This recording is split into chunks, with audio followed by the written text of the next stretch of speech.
Everyone, how's it going? Azren here, owner of the Calgary Language Nerds, and today let's talk about how to learn more words in another language, and of course, remember them. I'll share my screen and we can dive right in. So as I said, we're going to talk about how to learn more words and actually remember them. If you're new to my work, hello, my name is Azren. I run a business called the Calgary Language Nerds. I founded it, love doing it. My tutors and I teach one-on-one lessons that typically lead to fluency within 1 year. I personally am very passionate about learning languages. I speak English, French, Spanish, Mandarin, Gujarati. I'm learning a sixth language right now, and I've dabbled in many others. I love what I do. Languages are fun. Business is fun. It's just, I love my line of work, and it's been a super fun 9 years of my life. So let's face it, you don't know enough words. And as a result, speaking and listening are both difficult. I don't know if you guys can relate to this. So in my beginner languages, although sometimes intermediate too, to be frank, I often use online translators. I'm watching some video, talking to a native speaker, and I need like Google Translator, DeepL, or something like that to look up all these words. There's all these words being bombarded my way that I just have never heard before or never seen before. When I'm talking, I have to do all this mental gymnastics to find synonyms for words I don't know. I want to say one thing, but I don't know the word. So I have to like try and find some other way to say it. And it just feels all clunky, especially in those beginner languages. Now, the second thing that happens is you also frequently forget the words you do know, which often is very frustrating. Fun story, I once forgot the French word for kitchen sink about 30 times. And I really think it might have been 30. I was living in France at the time doing an exchange trip. And I like would take my dishes to the kitchen sink and be like, man, I forgot the word for kitchen sink. And I probably forgot the word for kitchen sink like every day for like a month, something like that. It was a very, very long time. And every time I asked someone, or I looked it up in a dictionary or whatever, I always thought to myself, oh yeah, I knew that word. How the heck do I keep forgetting this word? Now, the good news is there is a straightforward pathway to fixing both of these problems. The problem of, well, you just don't know enough words, and the problem of frequently forgetting the words you do, quote unquote, know. So it's a pretty straightforward way to solve both of those problems. It's all about repeated, varied exposure. Repeated, varied exposure. In order to remember a word or phrase, you need to be exposed to it numerous times in different contexts. Let me actually stop my screen share. I told you the story of the kitchen sink in France. I got the repeated exposure because I asked about that word like almost every day because I kept forgetting it. But I didn't get varied exposure. I had the same routine. I took my dishes to the same kitchen sink, asked about the same kitchen sink. There wasn't enough variety in terms of how I encountered the word kitchen sink. So one mistake that a lot of language learners make is they think it's all about the repeated exposure. I'll just keep doing the flashcard over and over. I'll just keep rereading my notes over and over. I'll keep rewriting it over.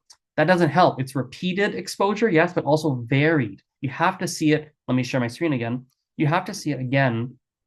You have to see it in different contexts. So you see it in a movie, you see it in a book, you see it with your friend. You try to say it when you're at the bar, you like whatever it is. And you see, this is why I'll also mention, it's not written here actually, but I'll say this. The other thing you also want is the surprise factor. I think the surprise factor is a big one.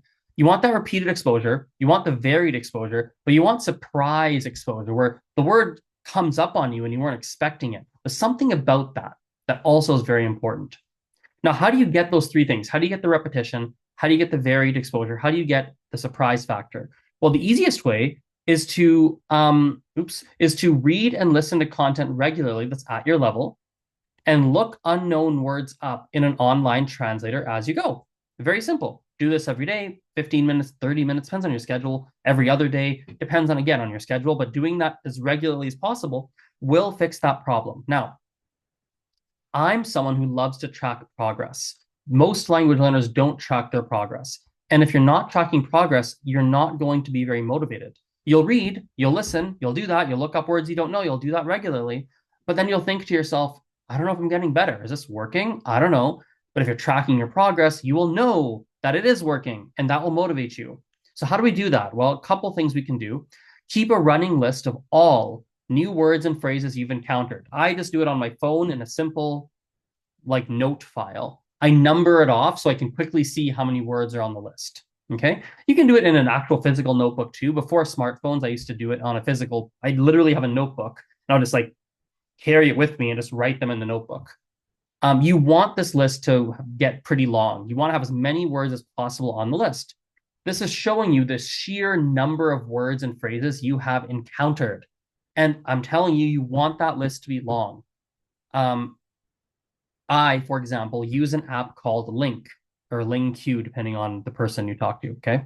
And it automates this whole process. And I, in Ukrainian, as an example, have seen something like I've had exposure to something like 20,000 words and phrases. That's how many words and phrases I've been exposed to.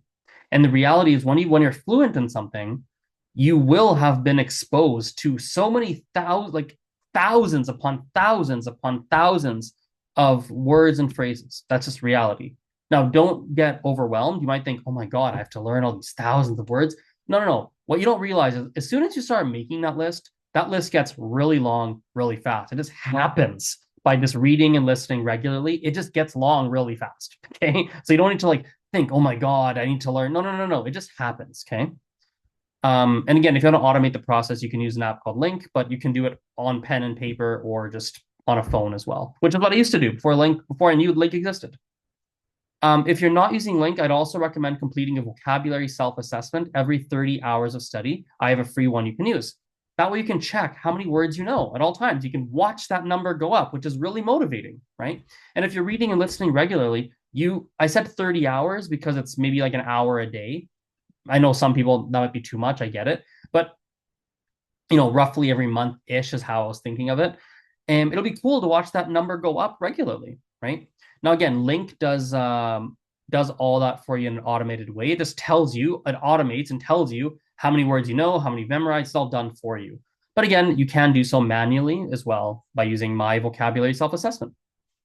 I also like calculating your forgetfulness percentage because you probably forget far less often than you think. You might think, oh my God, I'm always forgetting words. You actually probably don't. You probably think you forget words all the time, but you actually don't.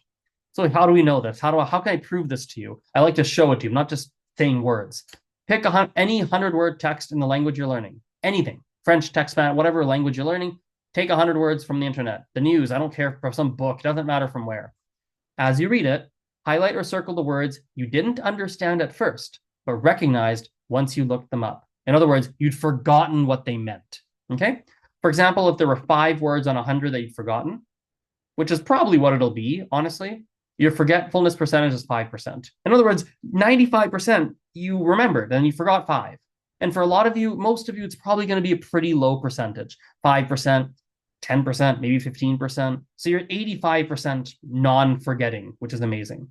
For bonus points, if you like colors and stuff, highlight words using 3 colors. Green for words you know, yellow for words you forgot, red for words that were brand new. As in you saw this word, you're like, I don't know that word, and I don't think I've ever seen that word before. So I like to calculate this as well.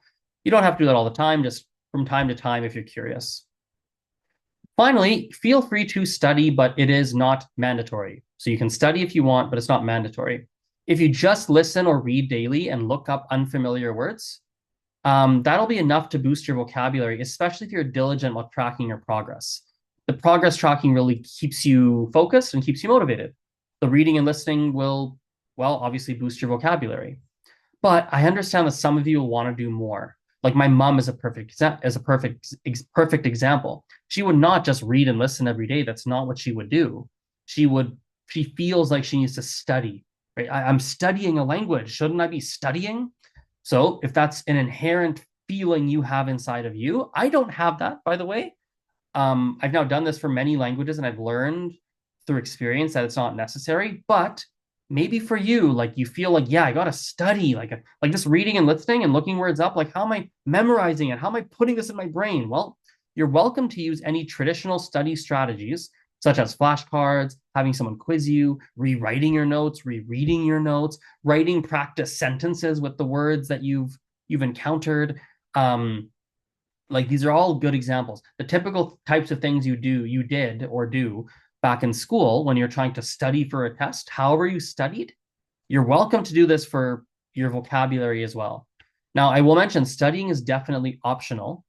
And I, for example, don't really do much, not for vocabulary retention. I just listen or read as much as possible to content at my level and look up any words or phrases I didn't understand. If you look at a lot of the research, that kind of, from what I can tell anyway, from what I know, that's really all you need to be doing. It's just that. That's basically all it is. Interesting content at your level, read it, listen to it, look up words you don't know, enjoy, and just keep doing that over and over. And the number does go up. You don't really need a lot of traditional study. Although, if you want to, you like doing it, you feel like it's helpful for you, by all means, go ahead. Okay. I will I will stress the importance again of tracking your progress. Why? I'll tell you, it's super important because you're going tracking your progress and calculating forgetfulness percentage. If you don't, you're going to think you're forgetting all the time. You're going to think, oh my God, I forgot that word again. Oh, but if you're actually tracking your progress measurably and you're not listening to your emotions, you're just looking at it in a factual, objective way, you will see you're getting better despite what your emotions tell you. Okay. Lastly, at the very bottom here, I am teaching a vocabulary class, although it's full, but I'll still tell you because, well, I prepared this when it wasn't full. Here's what I'll be doing. There'll be a vocabulary assessment to see how many words you know. I'll facilitate some in-class, there's a space here, that's okay, in-class reading and listening exercises. We'll set up an at-home reading and listening plan for the students. Recommend resources for you to, oh my God, another typo here. Recommend resources for you to use and set up progress tracking. Again, the class is already full. If you subscribe to my email newsletter, you can stay in the loop about any classes that I launch. And right now I am launching more than usual. In fact, I haven't talked about this on YouTube. I'm doing temporarily, maybe for a long time, we'll see, but temporarily, I'm launching a whole bunch of short-term free private lessons. So definitely subscribe to the newsletter and you'll see those free lessons come out as they're released. Okay. As well as paid classes obviously exist too. Duh, obviously. Okay. Although the paid classes right now are all long-term. I'm doing the short-term stuff. I'm just doing for free for the time being. So, all right. That's that. Hope you found that helpful. Have a great rest of your day and I'll see you later. Bye-bye.